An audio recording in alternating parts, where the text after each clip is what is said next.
pinceladas y algunos elementos y algunas sospechas que se van generando. Yo trabajo mucho desde la teoría de la sospecha no como persecutorio ni como algo negativo, sino la sospecha como una actitud investigativa, de indagación, de no creer todo lo que viene dado y de buscar razones, argumentos y poder decodificar e interpretar desde distintos lugares. Lo primero que pongo, siempre trabajo con mis estudiantes el tema de la memoria y la actualidad, ¿no? Memoria y actualidad para reconocer siempre qué pasa, qué efemérides hay en nuestro país, en nuestro contexto, porque es una manera, como diría de nuevo Galeano, de recordar, y para mí recordar es volver a pasar por el corazón. Y me pareció muy llamativo que en estos días, el 22 de noviembre, se conmemoró la eliminación de los aranceles universitarios en el año 1949.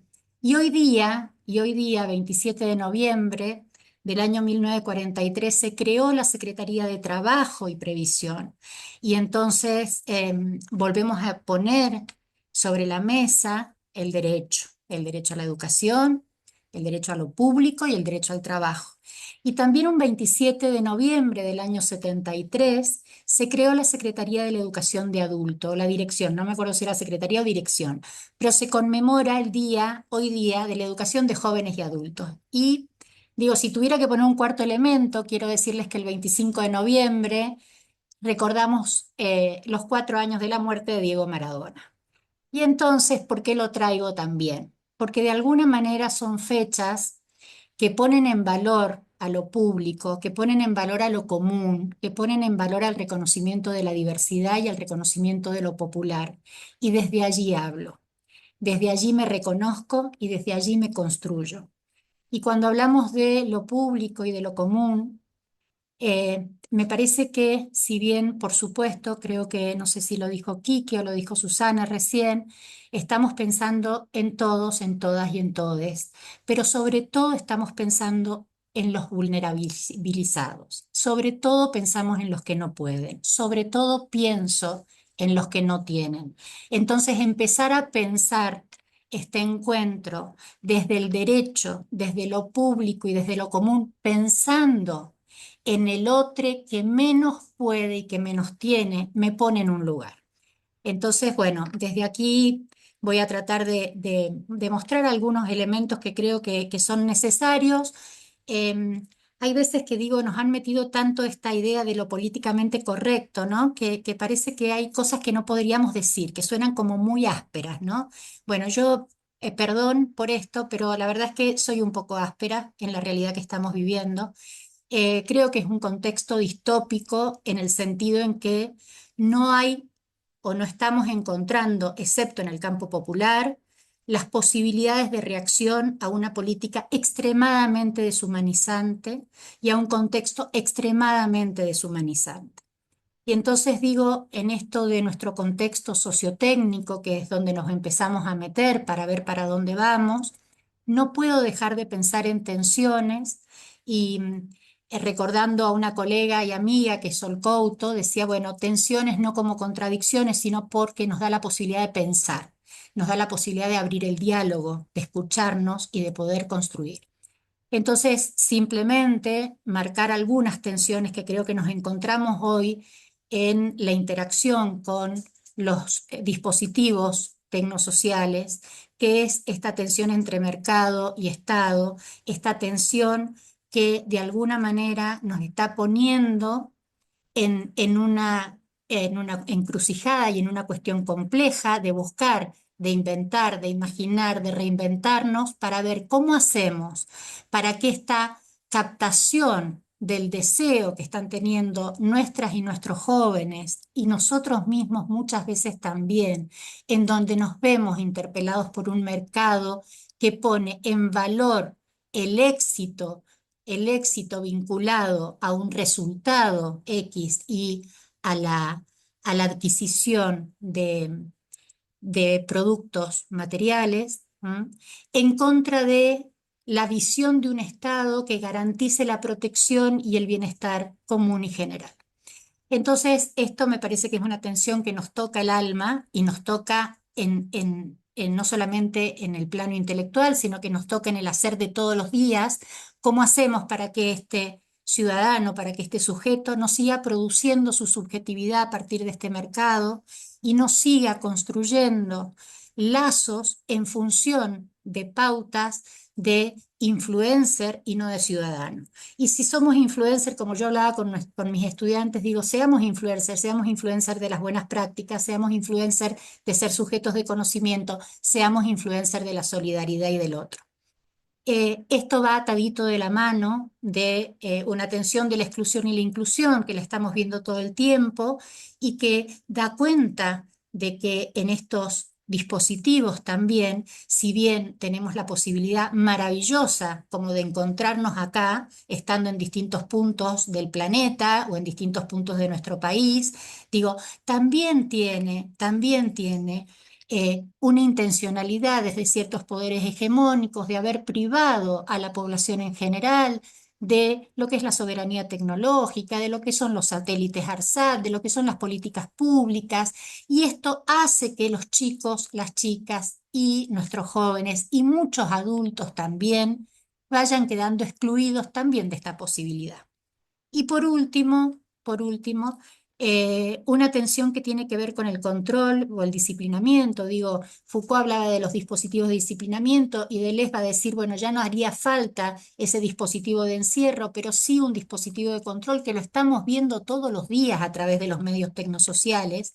Con esto no estoy diciendo que no hay maneras y formas de justamente tener un contralor y tener una resistencia frente a estos imponderables, pero sí darnos cuenta y reconocer en esto que están, que están, que hoy día hay un proceso, yo lo llamo neocolonial, como tantos otros autores, que es un proceso de cooptación y captación de nuestros cuerpos, de nuestra cognición y de nuestro tiempo y espacio. Y que darnos cuenta nos da la posibilidad de generar acciones para revertir o subvertir algunas cuestiones dentro de esta realidad tan compleja. Cuando el Estado se corre, cuando el Estado no garantiza el derecho, cuando el Estado anula y recorta no solo presupuestos, que son los que hacen efectiva la política, sino que también recorta proyectos, productos, procesos, programas, ¿sí? Nos queda, lamentablemente, tal cual huérfanos y huérfanas, nos queda solo la posibilidad de empoderarnos entre nosotros, adentro de nuestras aulas, con nuestros colegas, en nuestros encuentros, con nuestros sectores militantes y con las organizaciones populares. Entonces, hoy más que nunca, como diría Susana, la resistencia, pero también la imaginación y la reinvención de estrategias y de acciones tiene que ver con esta trama colectiva. Y entonces vinculo este contexto con que surgen todos estos emergentes, yo creo que es un contexto de emergencia, y este contexto de emergencia que nos da cuenta de todos estos emergentes golpea en algo que ya Jordi Adel denominaba hace un par de décadas atrás, pedagogías emergentes. Y la pedagogía emergente se vuelve emergente en función de reconocer emergentes políticos, sociales y culturales, ¿sí? Y de no saber muy bien qué hacer con ellos. En realidad, cuando empieza Jordi Adela a explicarnos esto de las pedagogías emergentes, es decir, empezamos a hacer pininos para ver para dónde vamos. Y empezamos a generar prácticas maravillosas, otras que nos dan resultados, otras que nos dan menos resultados. Empezamos a generar pensamiento, empezamos a discutir y a compartir y empezamos a generar, porque lo que nos interesa es la educación, finalmente. Y la pedagogía, siempre diferenciándola de la didáctica, es algo que yo trato de poner en mi aula todo el tiempo, porque se mezcla muchas veces y la pedagogía tiene que ver con un pensamiento sobre la educación, los sectores de poder y la sociedad. Y esta pedagogía con emergentes, básicamente no voy a meterme tanto en esto porque quiero llegar a lo último.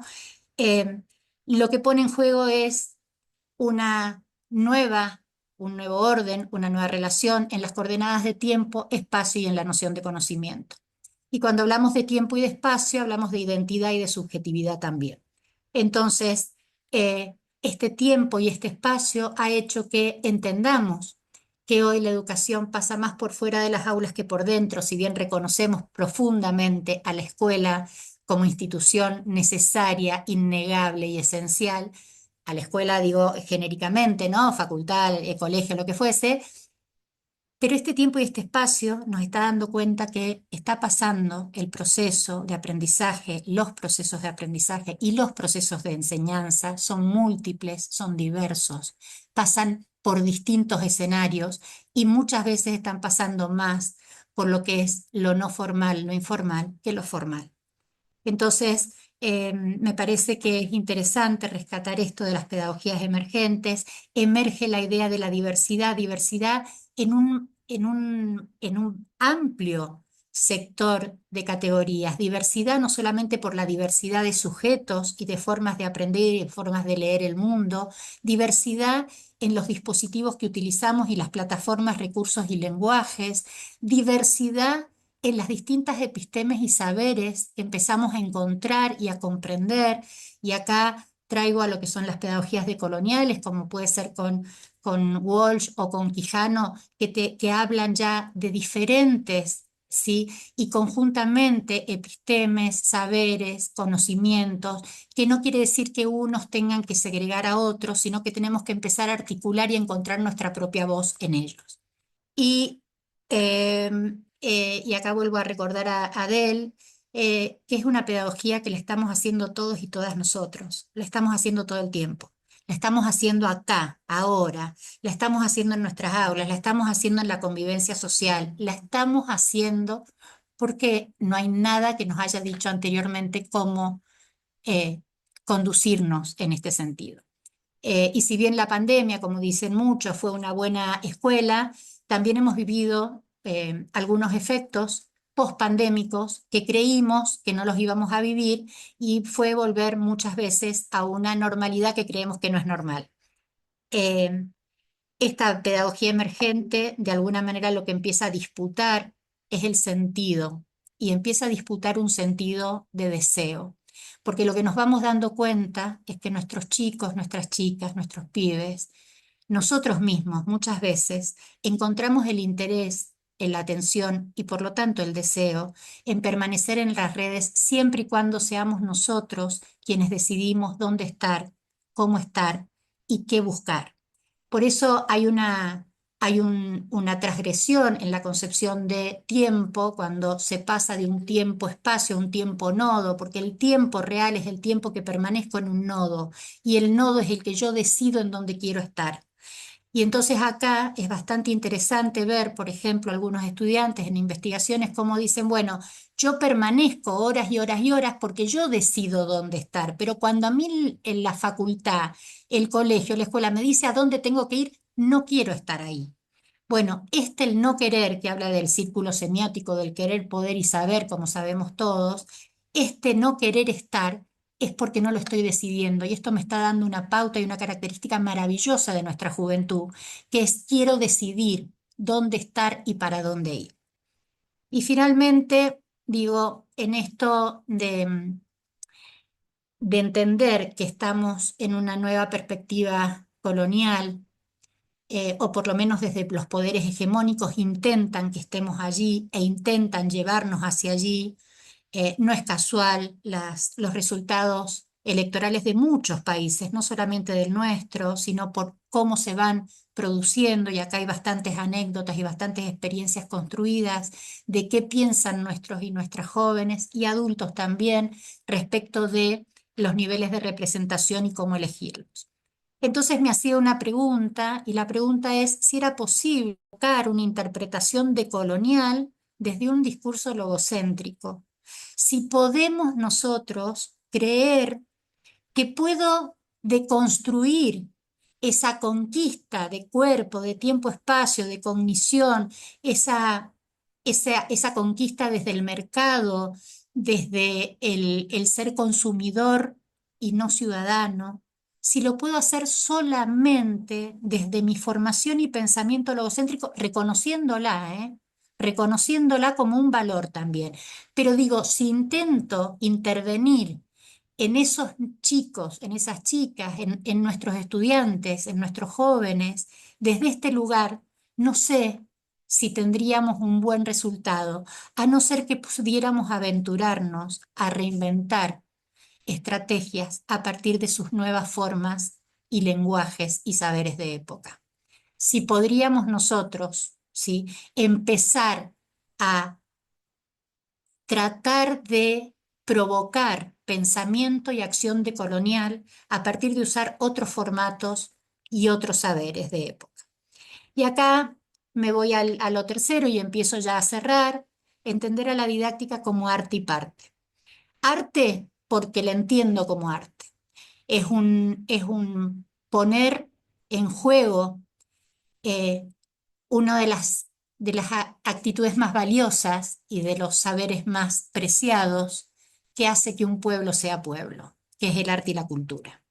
Y entonces desde el arte, del hacer, desde el poder inventar y reinventarnos, el poder crear y co-crear con el otro, el poder poner mi voz y poder poner mis sentidos en las producciones, pero siendo parte de un argumento pedagógico, social, político, histórico, siendo parte de un compromiso que genero a partir de mi práctica didáctica junto con Leotre, desde un contexto atravesado por todas estas tensiones que tiene que permitirme, por ejemplo, recuperar la memoria y la actualidad.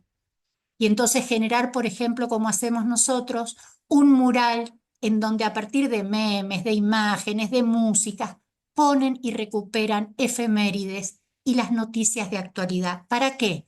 Para poderlas poner allí y después ponerlas en cuestión. Y entonces decir, ¿cuál fue la información de mayor influencia que viste en la última semana? Y bueno, y alguna fue una, otra fue otra, no importa, pero generalmente empieza a buscarse qué sale en la actualidad. Y esa actualidad tiene que ver con mi cuerpo en ese momento didáctico. Entonces, ser parte de esa realidad, entender que se expande, y acá la veo a la Miriam y he leído tanto artículos preciosos de ella y le agradezco un montón, cuando la verdad nos traía las expansiones y mutaciones y desde allí encontraba yo también otros argumentos para expandir mis propias prácticas y las prácticas de mis estudiantes. Y entonces acá vemos cómo salimos a la calle a buscar otros saberes, a buscar otras voces, a comprenderlas, a entenderlas y a incluirlas en nuestra propia voz. Acá no vemos, ¿no? Pero acá tengo una estudiante que está con un pomo de Ray echándole a Marx, está ahí. Y bueno, esa era su construcción que estaba haciendo, porque era interpelar también a estos personajes de la historia, y a partir de allí también vincular, por ejemplo, con producciones audiovisuales. Entonces, por ejemplo, la Plata Adult, obviamente yo vengo de mi historia y mi historia ya está próxima a jubilarme en la docencia, entonces mi historia tiene que ver con ciertas épocas y entonces yo cuando hablo del mundo y de las controversias del mundo y globales y de lo colonial y decolonial y les pasé Plata Dulce, imagínense, me miraban como diciendo qué espanto esta mujer, la playlist. Y entonces en la segunda parte, cuando yo hablo de las pedagogías emergentes, propongo caballos salvajes, porque me acuerdo que Merie dice que la pedagogía es un deporte en combate y que Freire también dice que hay esperanza y hay utopía, porque es una esperanza activa y es una esperanza con resistencia y lucha. Bueno, Caballo Salvaje yo lo trabajaba con mis estudiantes desde mi propia historiografía, porque recordaba a una frase de Mériès que decía, bueno, la pedagogía es un deporte en combate, ¿no? Y también Freire cuando dice, bueno, hay utopía en la pedagogía porque hay esperanza activa, porque está rodeada de lucha y resistencia. Entonces yo proponía Caballos Salvajes y cuando ellos a la vuelta de la esquina tuvieron que proponer ellos su película, ellos propusieron Ronda Error. ¿No? Entonces digo, estas interacciones que me recordaban al entreaprender de Simón, ¿no? De Simón Rodríguez, yo entreaprendía todo el tiempo pusieron like Staron Heart. Digo, distintas, nada, no, voy a cerrar porque está habiendo problemas de conexión, pero finalmente lo que quería decirles, yo no sé si ahí se escucha, Javier. Sí. ¿Sí?